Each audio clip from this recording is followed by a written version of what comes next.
Assalamualaikum warahmatullahi wabarakatuh dan selamat pagi anak-anak sekalian. Okey, bertemu kita dalam kelas KBS pembuatan roti dan tajuk kita pada hari ini sama seperti sebelum ini, masih lagi penyediaan donat. Okey, jom kita lihat apa subtopik yang kita akan belajar untuk hari ini. Untuk pengetahuan anak-anak sekalian, pada hari ini objektif pembelajaran kita adalah menyatakan secara lisan fungsi, peralatan dan perkakasan membuat donat.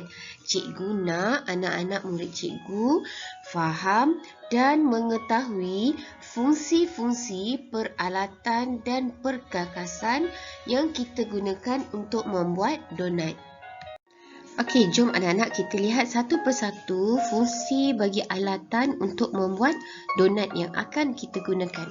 Okey, yang pertama iaitu penimbang digital.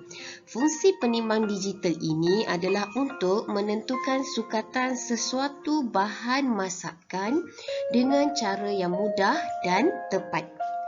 Yang kedua adalah sudu penyukat. Sudu penyukat ini digunakan untuk menyukat bahan-bahan kuantiti kecil dengan tepat seperti garam, gula, asin, vanila dan sebagainya. Okey, seterusnya kita lihat cawan penyukat. Cawan penyukat kita gunakan untuk menyukat bahan-bahan kuantiti kecil dengan tepat. Contoh bahan yang kita sukat menggunakan cawan penyukat adalah susu, minyak dan juga tepung. Beza cawan penyukat dan sudu penyukat menyukat lebih kecil kuantitinya berbanding dengan cawan penyukat. Seterusnya kita lihat jak penyukat. Jak penyukat digunakan untuk menyukat bahan-bahan masakan berasaskan cecair. Seterusnya anak-anak kita lihat alat yang seterusnya adalah acuan donat. Okey, fungsi bagi acuan donat adalah untuk menekap dough bagi membentuk donat. Seterusnya kayu penggelik. Kayu penggelik digunakan untuk melepirkan dough sebelum kita tekap menggunakan acuan. Okey, seterusnya mangkuk adunan. Mangkuk adunan ni kita gunakan sebagai bekas untuk kita campurkan bahan-bahan mentah sebelum adun sebati.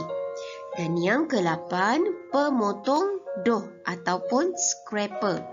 Fungsinya adalah untuk memotong dough kepada bentuk yang kecil. Alatan seterusnya iaitu kuali. Fungsinya adalah untuk menggoreng donat. Dan seterusnya adalah sudip. Anak-anak semua tahu sudip kita gunakan semasa menggoreng donat untuk membalikkan donat. Dan yang seterusnya pengetus minyak. Pengetus minyak kita gunakan untuk mengetus minyak donat yang telah digoreng. Dan yang terakhir, perkakasan ialah dulang di mana fungsinya adalah sebagai bekas untuk menyimpan donat yang telah digoreng. Seterusnya kita lihat apakah fungsi peralatan ini. Yang pertama, dapur gas. Okey, fungsi dapur gas adalah tempat untuk menggoreng donat. Okey, yang kedua, meja kerja. Okey, fungsi meja kerja ini anak-anak semua tahu kan? Ia merupakan ruang untuk kita melakukan aktiviti melepirkan dough, membentuk dough dan juga adunan.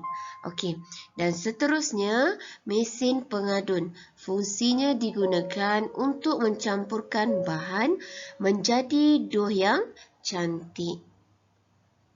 Baiklah anak-anak sekalian, selesai sudah pembelajaran kita pada hari ini berkaitan dengan fungsi, perkakasan dan juga peralatan yang kita gunakan untuk membuat donat.